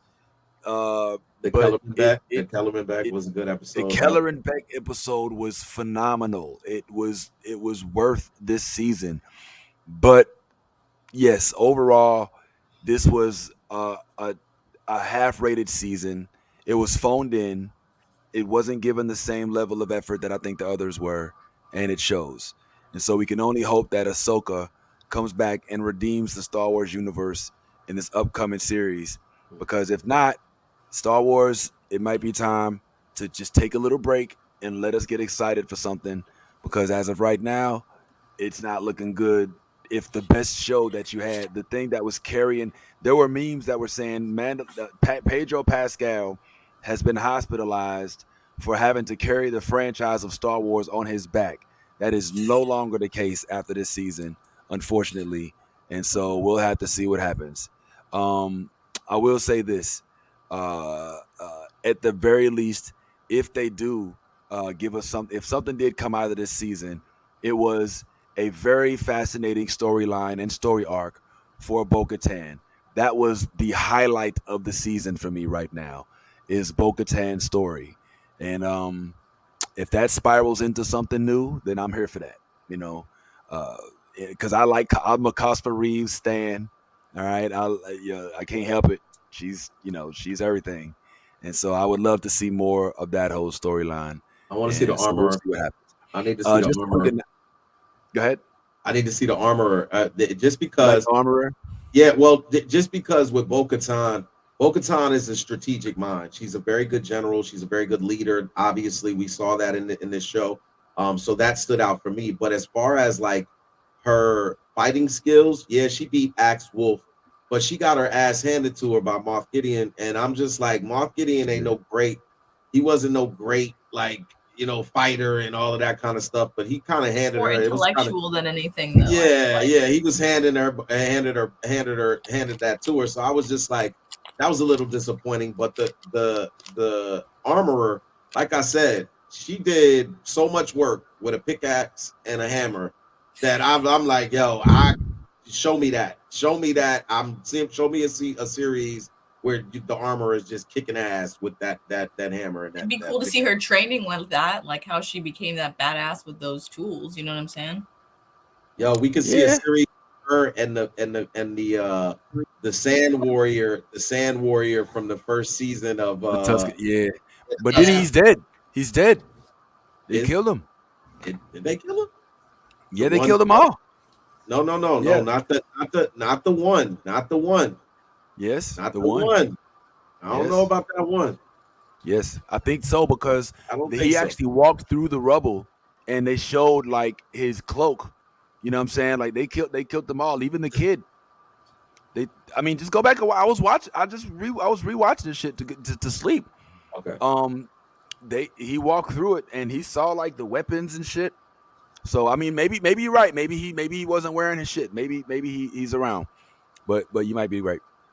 We'll just have to see. R.I.P. Baz Vizsla, and long live his son Ragnar, and maybe we'll see something of him and Grogu in the upcoming series. Why didn't Ragnar's parent have to be there, or is it because the armorer is his parent? He's dead. No. What I'm saying is nobody adopted him. He's a kid. And you know what I'm saying, or is it just because he could speak the thing? That's all you got to do is Creed. First of all, yeah. Well, he could speak. Okay, yeah, so he's that's old enough to speak. Yeah, okay.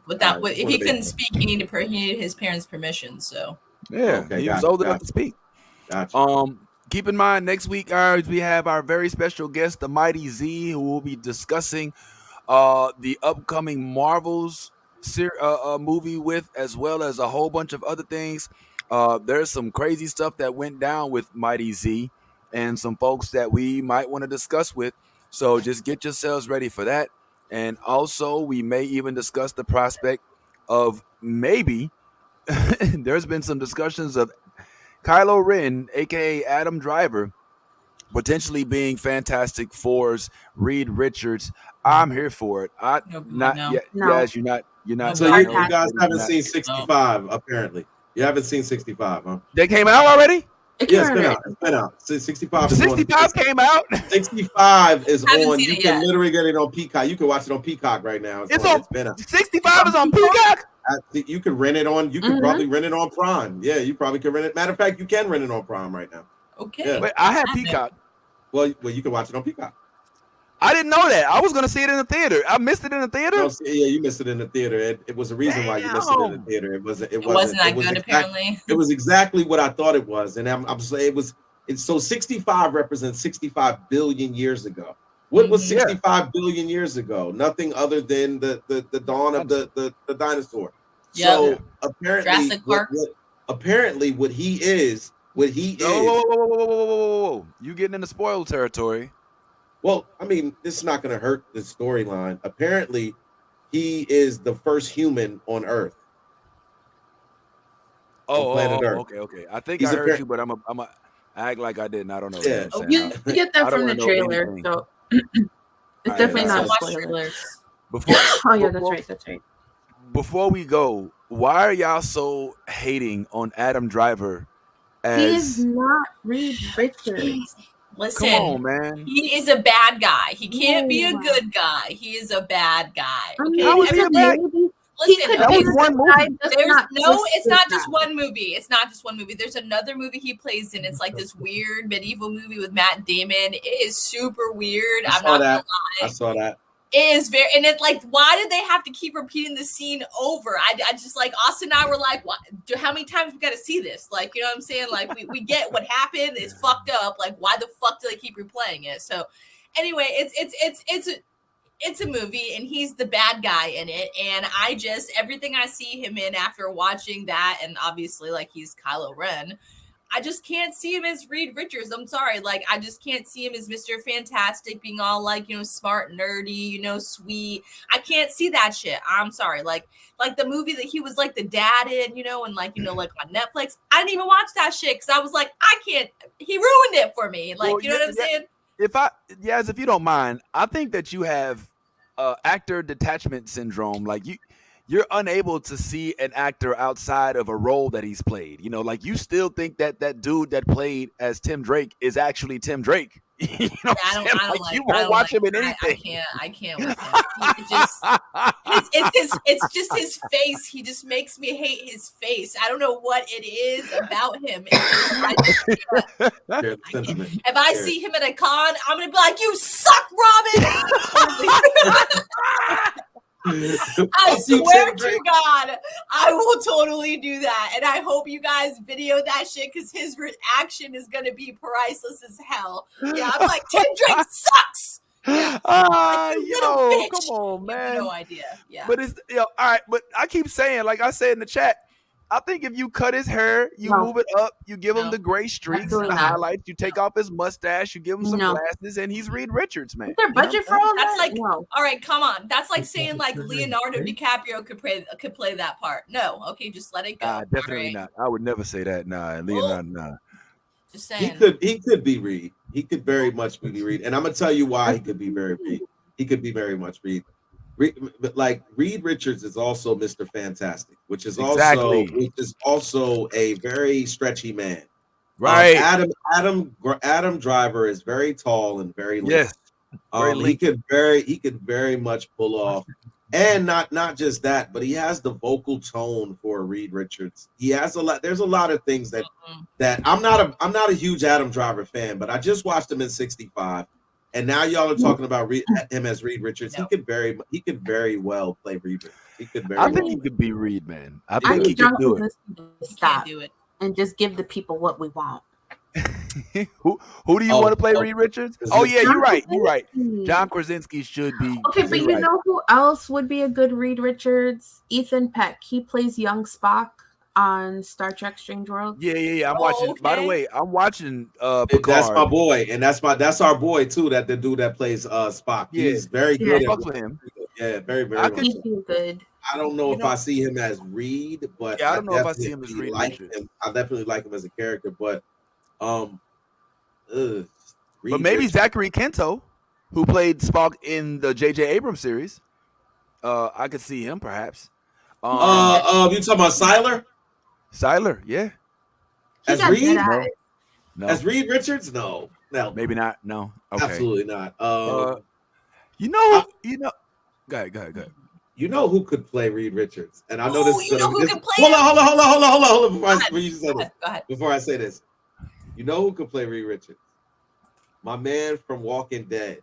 Yes! Who plays the bad guy. Yes, the plays who with the baseball bat. My man. Why are you in my fucking head right now? Negan could be. I was just looking up what his fucking name was. Jeffrey Morgan could pull off a very good Reed Richards. Definitely could. He's too old, bro. He's too old. What? No. He's too old. Give him some makeup. He got the scrub. You haven't seen him lately. So hold up. Are we total? So we're going total reboot, and they're going from very young age. Look, Negan is like old. Look, I like Jeffrey. Well, he's great. I ain't gonna lie. He said some controversial shit, and that I'm not necessarily a fan of. He said some borderline. I was thinking the same thing. He would be great. That's all I'm saying. Yo. Nah. Salt and pepper. He already got the salt and pepper going on. Yo. I don't want my Reed Richards talking like this. He doesn't talk like that and everything, man. He does that, and he's good. I don't. Hey, you know what? You know what? Okay, how about this? Goddamn Johnny Storm is a dick. I got one. How about this? What about Rob Stark? Oh, actor that plays Rob Stark. But he's he's already in the MCU. Yeah, he's in Eternals. In the MCU with Eternals. He was in Eternals. Both of them. Him and John. Oh yeah, he was. Him and John. You're right. What about he would be? He would be a good Reed. Who? Penn Badgley. Who's that? Who is that? He's the main character in that Netflix show. You. Oh yeah, okay. Joe, yeah. Okay, what about? I mean, that's not a bad this one. guy's name? Why can't I think of this? Josh Duhamel. What about him? Josh Duhamel. Nah, I can see Josh Duhamel. I can see Josh Duhamel. Duhamel. Josh Duhamel is not a good actor, and that's not. I can see it. No, absolutely not.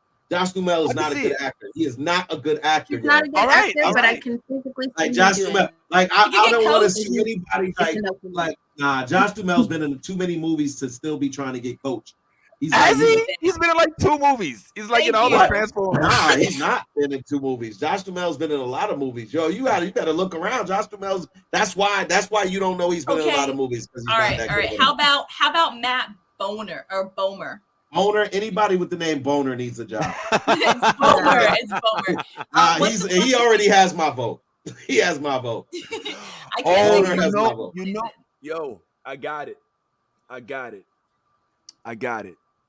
He plays in White Collar. Have you guys seen that show? Yeah. No, I haven't seen it. He's like the main character in White Collar. Could you see Orlando Bloom as No, Reed fuck Richards? no. Fuck no. Let's stop talking about this. Nah, no. No Orlando. No offense to Orlando. Orlando Bloom is not a Reed Richards, but you know who I could see as a Reed Richards. This is gonna hurt. This is gonna hurt. But our boy from The Boys. Which one? Oh, not. Yes, the tall one. Yes, the tall. Wait. Yes. You talking about Butcher? Yes, Butcher. Yes, Butcher, get the fuck out of here! Are you nuts? Yes, I thought you was talking about the boy, the one whose girlfriend got ran through. That's like saying no. like hell no, absolutely not. That's like Butcher, saying Tom Hardy could be him. No. Like no. Tom Hardy could be him. Tom Hardy could be him. Reed Richards? What the fuck? You said that Adam Driver was perfect because he was Lincoln. They killed him. I did, and I still say Adam Driver's. Hold on, they killed him off already. Like his character. I did put Adam Driver's perfect. Gyllenhaal. Jake Gyllenhaal. Yeah, they killed him off already. Did they? No, they didn't kill him off. Yes, they did. As in Spider-Man, no? Yeah, Mysterio. They did not kill him. He didn't die. Actually, it wasn't in the MCU. That was Sony plus MCU. So yeah, they did. It's not an MCU, but it doesn't matter because he's still alive. But I think Jake Gyllenhaal. I was actually thinking Jake Gyllenhaal would be a good. I think he's a good fit, but I think he's too. I think Jake Gyllenhaal is too good for Reed Richards. If I'm being honest, I'm gonna be perfectly honest with you, and y'all are gonna hate this one, but he would actually probably really pull off a really good Reed Richards. Ben Affleck.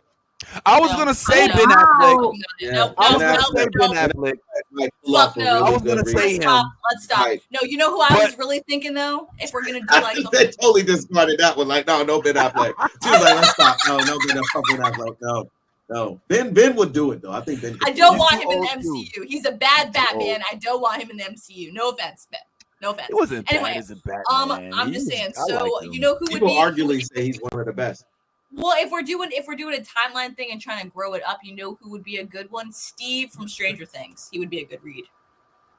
Steve from Stranger Things. Steve, which one is that? Oh, the big head boy. That big head boy with Nancy's boyfriend. Yes, Nancy's boyfriend with the big hair. I like him. Big head. He's got a big old head. His head's he's good at acting. He's good at pretty much action and shit. You know what I'm saying, Steve? Steve would be a good. I like it, yes. I like that a lot. I think that's a good casting. I like it. Especially if they're doing like a young Fantastic Four, like a new reverging Fantastic Four. I like it. I like it a lot. Yeah, I think they should use him for like the part of what's the one in that Ant-Man that everybody said they didn't like how he was screamed. MODOK. Yeah, he'd be MODOK. His head is so big. Like that. What's his name? Johnny. It's because his hair has so much volume. Storm. He'd be better at Johnny Storm, not Reed Richards. I think Johnny. Nah, I don't know about Johnny. I don't know how they're trying to go with Johnny. Who you think should be Sue Storm? Emma Jodie Watson. Comer. There's a lot. Emma Watson. Yeah, I would go with Emma Watson. I would totally hook it with Emma Watson if like you know what I'm saying if she could not like if she could do if she could do it English, you know what I'm saying, like accent. I think she'd be fire at it. If you can't get Emma, I'm gonna tell you the girl. She's really pretty too. The one that did the movie with Will Smith when they were stealing stuff. Mark. Harley Quinn. No, yeah, Harley Quinn. Margot Robbie. Margot Robbie. Margot Robbie. Her, yeah. Margot Robbie would be a but good you can't. Nah, she's in DC. Why not? Why not? She's so wrapped up in DC shit right now. She's got the animated series. Yo. Since when can you not work for DC and Marvel? I didn't say she's not. I'm just saying she's got like the animated series. It's mostly based around her. Like it's Harley. You know what I'm saying? Like she's got a lot with that alone. Like I don't think she would have time. Oh shit! That's it. Kelly Cuoco. No. That's your Sue Storm. Who? The chick, the young lady from Big Bang Theory.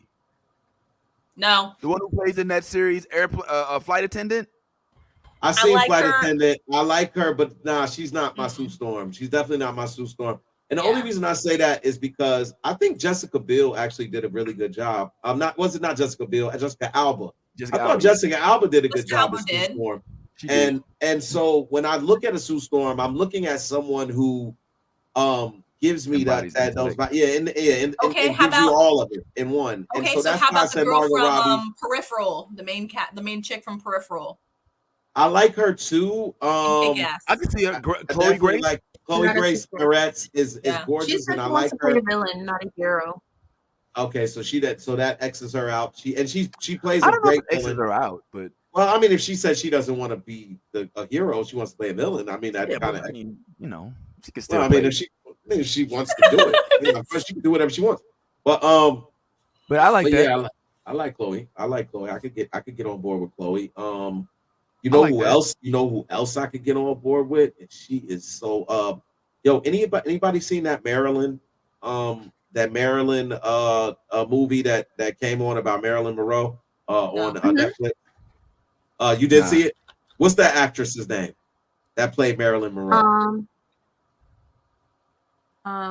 Here, I'll tell you what her name is. Hold on, because she was. Have you ever seen her? Oh, she's more than cute. She's more than cute. Here, look her up real here. I'll pull up. What's her name? I put an article in the chat that those are the top 4 actresses for Sue Storms that are in talks right now. Okay. Let me check it out. Not in the text message, in the private chat here. All right. So look. This is Anna de Armas. She is so everything.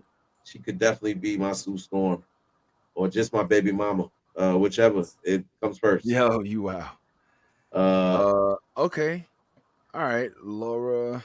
All right. So here she go. You put it up. Where is it? I thought I brought it. I thought I just presented it. There. Oh, you put. Oh. Oh yes. Okay. Yeah. She is, and she's kick ass too in a lot of things. She's gorgeous, and she's absolutely gorgeous, and she's a great actress. 100% agree with that. What did I see her before? In a movie you saw. Maybe you saw her in that movie with Ben Affleck where she's I guess there's like swingers or some type of stuff, and Ben's killing people. Yeah, that's what it was. No.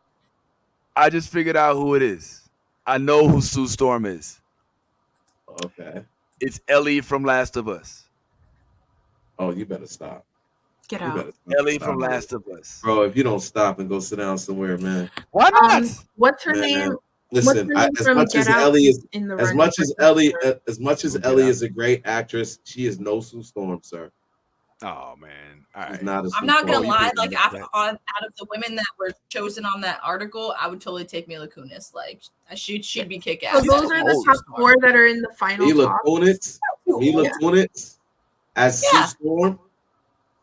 She's too old. Mm-hmm. She's kind of too quirky for me. Like she's just like, I don't know, man. I want some type of semblance of because Sue Storm is an intellectual. Like she's not just she's very much an intellectual. Not to say that Mila, you're not smart. I'm just saying that. Yeah, I hear you. She hasn't given us a character of that stature. All right, so you're saying so Mila Kunis, this young lady right here, Vanessa Kirby, she looks the part. Vanessa Kirby could fit that very well. I've seen her. She was that. I think that particular joint was the 007 movie, wasn't it? I think so. A little familiar. All right. All right, who else is they? Mila. Nah, I might have said Mila like 10 years ago, but 10 years ago. Yeah, she's just very quirky. Everything I've seen her in, she's just quirky. Allison Williams, what I know her from? Get Out. Oh, that's her. Yeah. That's the chick you're talking about. That's a girl. That's woman you're talking about. Allison could definitely. She look familiar. She could be. I'm struggling. All right. Oh, nah. Yes. I could see it. Jodie I Comer. could see it.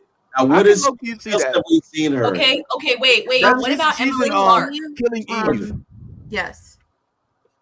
Killing Eve. She's Eve on Killing Eve. Mm-hmm. Okay, I could dig it. I mean, she's got the look for sure. She's got the look. Does have the look. What about Emily Clark? Emily Clark is another one that. Oh, you know what? I can Emily see Clark her, but is isn't she definitely in the Emily Marvel? No, she's not. She. No, Wait, she's who's not. Emily Clark? I mean, all the you gotta think about it. Jon Snow and fucking, you know what I'm saying? No, Like, she's already in the MCU. She's in What is she? She's in Secret Invasion. She plays You're right. You're right. She She did plays- show up in the. You're right. She did show up in the trailer. Okay. All right. Yo, but I'm not gonna lie. This one, right? Jodie Comer. It depends on whether they play it young, middle aged. Well, it seems like based on what you were saying earlier that this is a full on reboot. If it's a full on reboot, Well, it has to be. Then if We're not it's gonna a go full Michael on B. reboot, Jordan.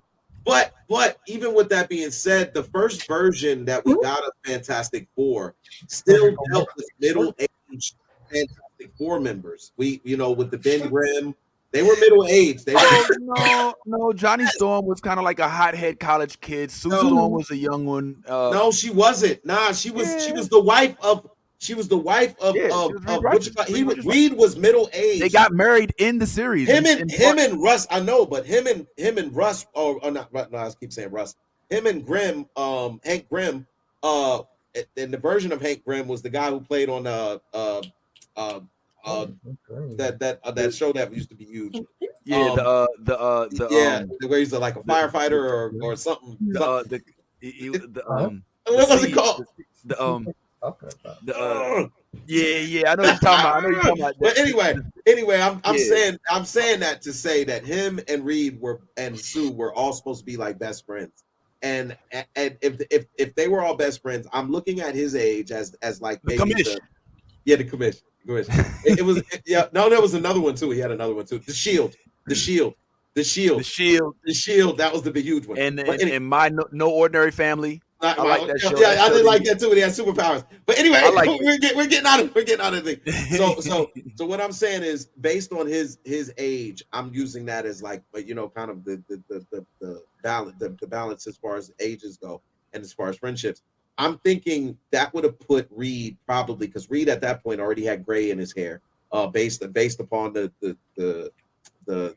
thing that happened on the spaceship when they all got zapped with the what you call it. So, but anyway, I'm saying all of this to say that they were middle aged. Johnny was probably in his according to that, probably in his mid 20s. Maybe. You know what I'm saying? Early 20s, which could have made him the little brother. So what I'm saying is, even if they do a full on reboot, do we do a reboot from that age, or do we do a reboot like the other reboot, which was kids, because they were kids on that other Fantastic Four movie with Michael B. Jordan?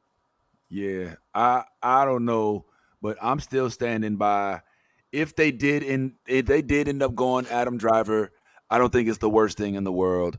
But yeah, I think he'd play a better Dr. Doom. He might even play a better Dr. Doom. Absolutely. Absolutely. I agree 100%. That guy. Yeah. Dr. Doom, he would slay. He would and his voice, because he's got that evil voice shit going on. You know what I'm saying? He would sound exactly how he sounded in Star Wars. So 100%. I'm here for. And he's wearing that mask. Yeah. Yo, hold on, man. Did we just cast Adam Driver as Dr. Doom? We told you he's not a good guy. He's a bad guy. Like, Doom is a better, like, yes. Okay, so, like, I think Liam would be really good as, like, the Johnny Storm. And the Thing, I mean, it doesn't really matter the cast thing, as you don't really see his human form. You know what I'm saying? But yeah, I think Liam Hemsworth would be a good Johnny Storm, because he's young, but he's still pretty, and You know the crazy part is, you know the craziest part is the best Reed Richards that I think that they could ever cast would be the one that they will never cast, which is John Krasinski. No, the only Robert Downey Jr.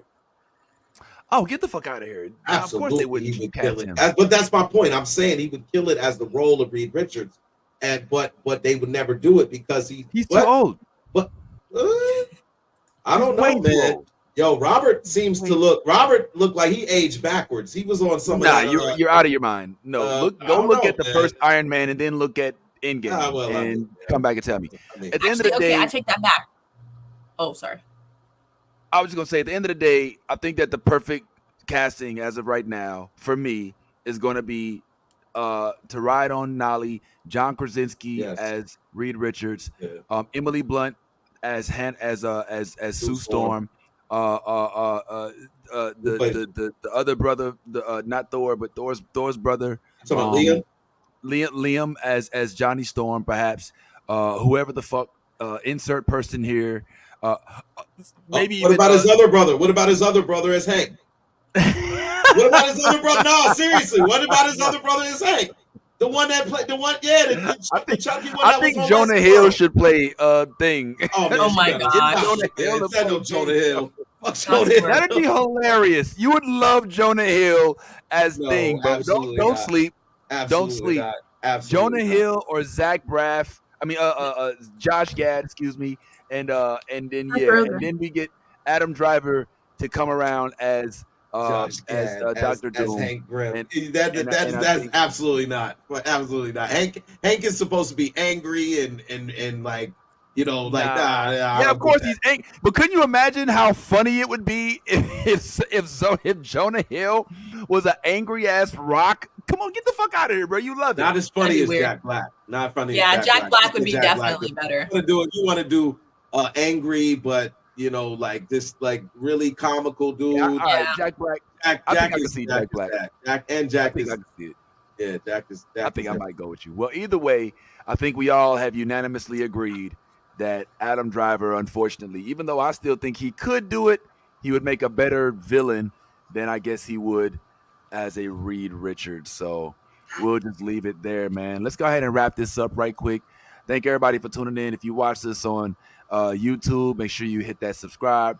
You check us out also on Instagram, on our Facebook page, as well as our Twitter. And definitely listen to our audios. If you don't, you can listen to us in the car, man. You know what I'm saying? You can listen to us while you're getting on the flight, all that, man. We on the iPod, on the Apple stream, on the Apple Podcast, on the iHearts, and all that other stuff, man. And make sure y'all tune in next week, as once again, we will be having the lovely Mighty Z.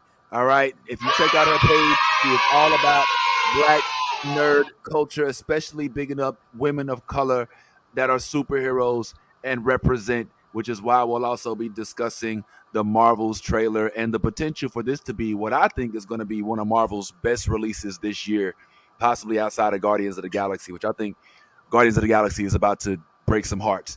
But on behalf of us and the two of us that aren't here, Tyrone and Steph, we just want to say we bid you adieu. Happy 420 week. And in all things you do, be yourself, because if you ain't being yourself, then you're being fake. And if you a geek, as we always say, go ahead, let that geek flag. Oh, damn, hold on. I wasn't ready. I ain't put the, hold on. All right. If you a geek, go ahead and let that geek flag. I love the new blurred order. You should too.